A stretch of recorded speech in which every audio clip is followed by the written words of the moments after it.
Hello दोस्तों, मैं आपका स्वागत करता हूं अपने यूट्यूब चैनल ज्ञान रथ में। दोस्तों, क्लास 12 केमिस्ट्री में 10 महत्वपूर्ण अभिक्रियाएं, आइए इन्हें समझते हैं क्या है। तो सबसे पहले अभिक्रिया हमारे पास वोल्टेज अभिक्रिया। जब किसी आर एक्स माने एल्किन ग्रुप, एक्स माने हेलोजन ग्रुप। हेलोजन ग्रुप कितना होता है हमारे पास? 5, ठीक है। CL, Br और F फ्लोरीन, आयोडीन, स्टेटियन, ठीक है। लेकिन हम काम इसमें कितने लेते हैं? 4 ही लेते हैं। कि सोडियम के साथ ईथरीय विलयन में क्रिया कराते हैं तब हाइड्रोकार्बन का उच्च स्तर प्राप्त होता है। यह अभिक्रिया वोल्टेज अभिक्रिया कहलाते हैं। तो समझते क्या है? आर माने एल्केन ग्रुप, एक्स माने हैलोजन ग्रुप। इसका अभिक्रिया 2Na, फिर इसका ही उल्टा हम इधर कर लेंगे, ठीक है। यह अभिक्रिया 2NaCl किसकी उपस्थिति में कराते हैं? सूक्ष्म ईथर की उपस्थिति में 2NaCl। और उच्च हाइड्रोकार्बन का हमें उच्च स्तर प्राप्त होता है CH3-CH3 एथेन। इसका नाम है मेथिल क्लोराइड। फिर इसके बाद आइए नेक्स्ट इस पर CH2H5Cl 2NaCl CH2H5 ether 2NaCl C2H5-C2H5 butane. इसके बाद आएगी हमारी अगली अभिक्रिया मुंशटीकर अभिक्रिया। इस अभिक्रिया को समझते हैं जल्दी। वसा अम्ल के सिल्वर लवण को क्लोरीन या ब्रोमीन के साथ CCl4 की उपस्थिति में गर्म करने पर एल्किन ब्रोमाइड का प्राप्त होता है। यह अभिक्रिया हुंसटीकर अभिक्रिया कहलाती है। वसा अम्ल के सिल्वर लवण को, यह हमारे पास वसा अम्ल का सिल्वर लवण, ठीक है, को ब्रोमीन या क्लोरीन के साथ, हम तो ब्रोमीन के साथ कहते हैं, ठीक है, CCl4 की उपस्थिति में कार्बन टेट्रा क्लोराइड की उपस्थिति में गर्म करने पर, यह गर्म करने का चिन्ह होता है जो त्रिभुज का निशान होता है, तो हमें पर एल्किन क्लोराइड प्राप्त होता है। यहाँ हमारे पास एल्किन क्लोराइड प्राप्त होता है। यह अभिक्रिया हुंसटीकर अभिक्रिया कहलाती है। तो एक Br इसके पास मिलेगा एल्किन ग्रुप के पास, जो कि हमारे पास R है। इस R को हम CH2CH3, यह हमारे पास एल्किन ग्रुप होता है इस तरह, ठीक है। उसके बाद एक R एल्किन ग्रुप के पास और एक R Ag के पास चला जाएगा, तो यहाँ पर आएगा एल्किन ब्रोमाइड AgBrCl2, ठीक है।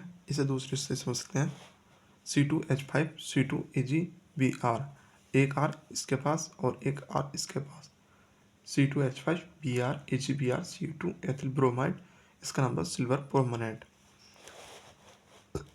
तीसरी अभिक्रिया का नाम है कॉल्वे अभिक्रिया।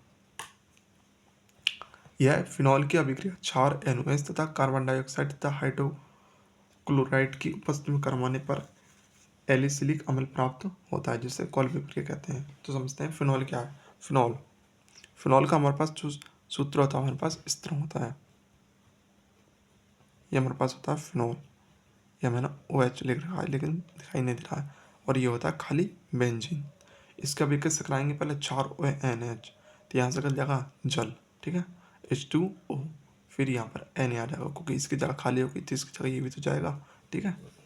फिर इसकी अभिक्रिया कार्बन डाइऑक्साइड से करा देंगे C2 से, फिर ये यहाँ चिपक जाएगा, ठीक है, ये यहाँ पर आ जाएगा। फिर इस क्रिया हम दोबारा हाइड्रोक्लोराइड की उपस्थिति में कराते हैं HCl की उपस्थिति में, तो यहाँ से कर जाएगा NaCl, जो H है यहाँ पर उसके पास पहुँच जाएगा, तो इसका नाम करेगा 2 हाइड्रोक्सी बेंजोइक एसिड या एलिसिलिक अम्ल। इसे हम कॉल्वे अभिक्रिया कहते हैं। तो नेक्स्ट अभिक्रिया समझते हैं।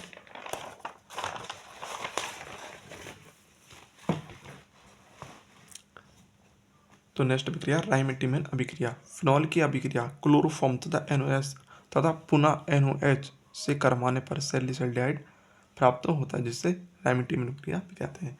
ये हमारे पास फिनॉल है, इसकी अभिक्रिया पहले कैसे कराएंगे? NOH, पहले हम NOH से करा देंगे तो यहाँ से करेगा जल, और क्लोरोफॉर्म CHCl3, यहाँ से एक H से Cl यहाँ से निकल जाएगा HCl, फिर एक H2O, ये Na इसके ऊपर लग जाएगा और CHCl2 यहाँ पर आ जाएगा, ठीक है, क्योंकि एक Cl निकल चुका है, ठीक है भाइयों। फिर इसके अभिक्रिया पुनः NOH से करवाने पर हम दोबारा NOH से कराएंगे इसकी अभिक्रिया, तो यहाँ से कर जाएगा NaCl और यहाँ से भी NaCl, तो हमें प्राप्त क्या हो जाएगा, हाइड्रोक्सी बेंजल्डिहाइड सैलिसल्डिहाइड, ठीक है, जिसका सूत्र होता है OH, ठीक है, ये हमारे पास प्राप्त होता है। ठीक है दोस्तों, आप समझते हैं नेक्स्ट अभिक्रिया, विलियम संश्लेषण अभिक्रिया। एल्कोहल RX और क्षार की क्रिया करवाने पर ईथर का निर्माण होता है। यह अभिक्रिया विलियम संश्लेषण अभिक्रिया कहलाती है। तो समझते हैं क्या है, CH3 एल्कोहल, CH3OH, ये क्या आपके पास एल्कोहल, इसको हम एल्कोहल, ठीक है। फिर हम RX alkane group halogen group, ये हमारे पास RX, ठीक है। इसके अभिक्रिया के साथ क्षार NOH से करवाने पर, तो यहाँ से कर जाएगा NaCl, फिर यहाँ पर क्या बचेगा OH, यहाँ पर H, तो यहाँ से कर जाएगा क्या H2O। तो हमारे पास क्या प्राप्त होगा, ईथर, CH3 को यहाँ से H निकल जाएगा और ये NaCl यहाँ से ये निकल जाएगा और यहाँ से ये निकल जाएगा, तो बचा कौन, यह केवल, तो ये कहाँ लग जाएगा, इसके यहाँ पर। और ऑक्सीजन की संख्या कितनी होती है, 2 होती है। इसके कितने ये बॉन्ड बना सकता है, 2 बॉन्ड बना सकता है केवल, ठीक है। कार्बन कितने बना सकता है, कार्बन 4 बना सकता है, ठीक है। और N कितने बना सकता है, नाइट्रोजन, तो ये कितना बना सकता है, हमारे पास 3 बना सकता है केवल, ठीक है। आइए आगे समझते हैं फ्रैकलैंड अभिक्रिया। यह अभिक्रिया क्या है, फ्रैकलैंड अभिक्रिया। फ्रैकलैंड अभिक्रिया क्या है, इसको समझते हैं। एथिल ब्रोमाइड की अभिक्रिया एक बंधन Zn से करवाने पर डाई एथिल जिंक का निर्माण होता है। यह अभिक्रिया फ्रैकलैंड अभिक्रिया कहलाती है। तो समझते पहले 2CH3-CH2Br, फिर इसके बाद डाई क्या हमारे पास Zn, ठीक है। तो हम इस तरह आसान भाषा में इसे यहाँ समझते हैं। इसको हम 2 बार खोल लेंगे, CH3CH2Br, 2 बार क्योंकि यहाँ पर ये पूरे के लिए है, तो इस तरह फिर एक और नीचे, फिर हमारे पास क्या 2Zn, एक Zn का निकल जाएगा ZnBr2, ठीक है, ZnBr2।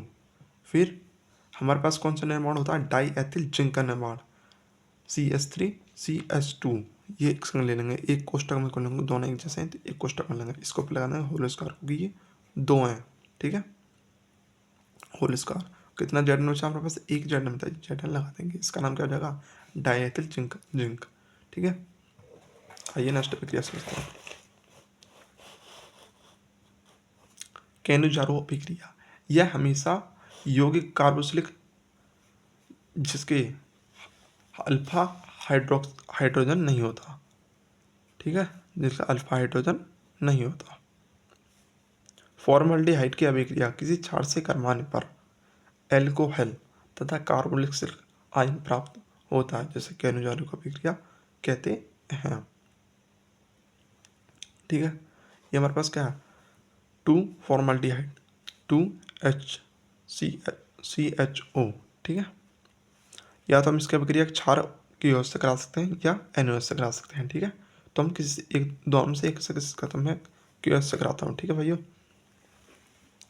इसको हम हीट कर देंगे, ठीक है। फिर ये किस तरह हुई मैं इसको समझाता हूँ।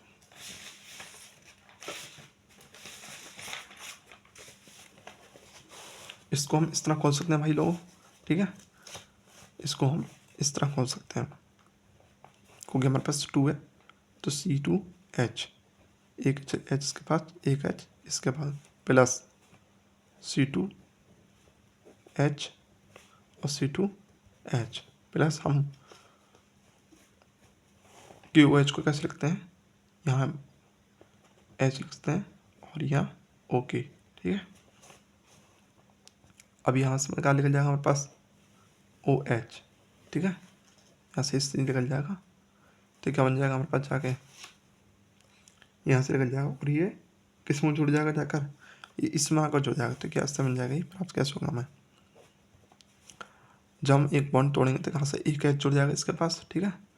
कितने बॉन्ड रहेंगे इसके, खाली एक बॉन्ड इसका खाली रहेगा, तो एक H इसके पास और एक H इसके पास रहेगा, तो क्या बन जाएगा SC, क्योंकि एक बॉन्ड इसका खाली होगा तो एक एच इसके पास आ चुका है और एक एच इसके पास। तो मैंने अभी आपको बताया था कार्बन कितने सदस्य बॉन्ड बना सकता है, 4 सदस्य, तो इसके 4 सदस्य पूरे होने चाहिए और 2 एच हमारे पास खाली हो चुके हैं। और इसके बाद हम क्या कर सकते हैं, यहाँ पर हमारे पास क्या होगा, देखिए हमारे पास क्या हो जाएगा, इसको हम इस तरह लगा देते हैं डबल बॉन्ड और एच और ओ की, ठीक है। इसका नाम जाएगा पोटेशियम परमैंगनेट कार्बोक्सिलिक आयन, ठीक है।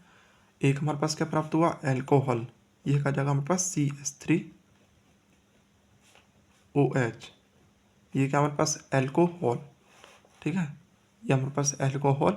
और क्या हमारे पास तथा एक कार्बोक्सिलिक आयन, ये हमारे पास क्या है, कार्बोक्सिलिक आयन हम प्राप्त होता है, ठीक है। इसको ही हम कैनोजारो प्रक्रिया कहते हैं। तो इस तरह आप आसान भाषा में इसे कर सकते हैं, इसे तोड़कर, ठीक है। क्योंकि ये 2 था, यहाँ पर 2 था, तो मैंने इस तरह इसको तोड़ लिया, इस तरह इसको मैंने तोड़ लिया यहाँ पर। और उसकी वजह से की वजह से करानी थी, मैंने इस तरह लिख लिया यहाँ से। ये क्या बोले H2O, तो एक इसके H इसके पास और एक H इसके पास, यहाँ पर आकर लग जाएगा, ठीक है भाइयों। आइए नेक्स्ट अभिक्रिया समझते हैं। तो नेक्स्ट अभिक्रिया सीमित अभिक्रिया।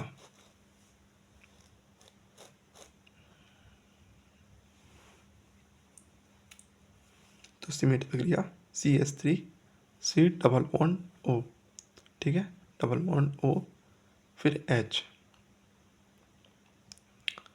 द कीटोनॉल, ठीक है, Na3OH hydrazoic acid, hydrazoic acid, ठीक है। यहाँ से निकल जाएगा क्या, हमारे पास एक Na कहाँ निकल जाएगा, इसके पास एक Na इसके साथ NaH, यहाँ पर एक H इसके पास, एक H इसके पास, ये जाएगा N2H, ठीक है, यह जुड़ जाएगा, यहाँ से लेगा हाइड्रोजन, एक Na यहाँ पर पहुँच जाएगा NOCH3 NH2 और यहाँ से निकल जाएगा Na2, ये गैस निकल जाएगी हमारे पास नाइट्रोजन गैस, क्या प्राप्त तो निकल जाएगा हमारे पास CO2, ठीक है। तो इसे कहते हैं हम सीमित अभिक्रिया। आइए नेक्स्ट अभिक्रिया समझते हैं, वुल्फ-किस्नर अभिक्रिया, अपचयन, ठीक है, CH3H, यहाँ पर लगा NH2NH2, अब ये क्या हो जाएगा पास, हमारे पास Na2 निकल जाएगा और यहाँ से जब हम डबल बॉन्ड तोड़ेंगे तो क्या निकल जाएगा हमारे पास Na2, कितना H बचेंगे हमारे पास 2H बचेंगे, नंबर 2H हमारे पास खाली होंगे, किसके स्थिति में कराते हैं, इसकी स्थिति में कराते हैं, ठीक है भाई लोग। यहाँ से Na2 निकल जाएगा, यहाँ पे इसकी स्थिति में हम कराते हैं, यहाँ से यह डबल बॉन्ड टूटेगा तो कितने H खाली, कितने बॉन्ड यहाँ से खाली होंगे, 2 बॉन्ड इसके खाली होंगे, तो बॉन्डों पर H लगा देंगे, ठीक है भाइयों। यहाँ पर पास यहाँ पर ये बन जाएगा, इसका नाम क्या हो जाएगा, एथेन, ठीक है, एथेन, इसका अपचयन हो रहा है, ठीक है। ये वेरी मोस्ट अभिक्रिया है। रोजनमैंड अभिक्रिया, अपचयन, तो वेंजिलिंग C+Cl H2O से कराने पर PtBuSO4, ये एक HCl यहाँ से निकल जाएगा और एक यहाँ पर निकल जाएगा। नोट, ये हमारे पास रोजनमैंड अभिक्रिया, ये भी मोस्ट इम्पोर्टेंट अभिक्रिया है। नोट, Pt से क्रिया कराने पर कार्बोक्सिलिक COOH में परिवर्तन कर देगा। अगर हम केवल Pta से अभिक्रिया करेंगे तो इसमें बदल देगा हमारे पास COOH, कार्बोक्सिलिक अम्ल में हमारे पास ये बदल देगा, लेकिन VOSO4 को लगा देते हैं, किस लिए, क्योंकि हमारे पास ये प्राप्त हो जाए, ठीक है भाइयों। जहाँ तक ये आपको समझ में आया होगा, अगर आपको समझ में आया हो तो और अच्छा लगा हो तो वीडियो लाइक करें और सब्सक्राइब करें, ऐसे ही आगे मैं वीडियो लाता रहूँगा और अच्छी उस क्वालिटी में।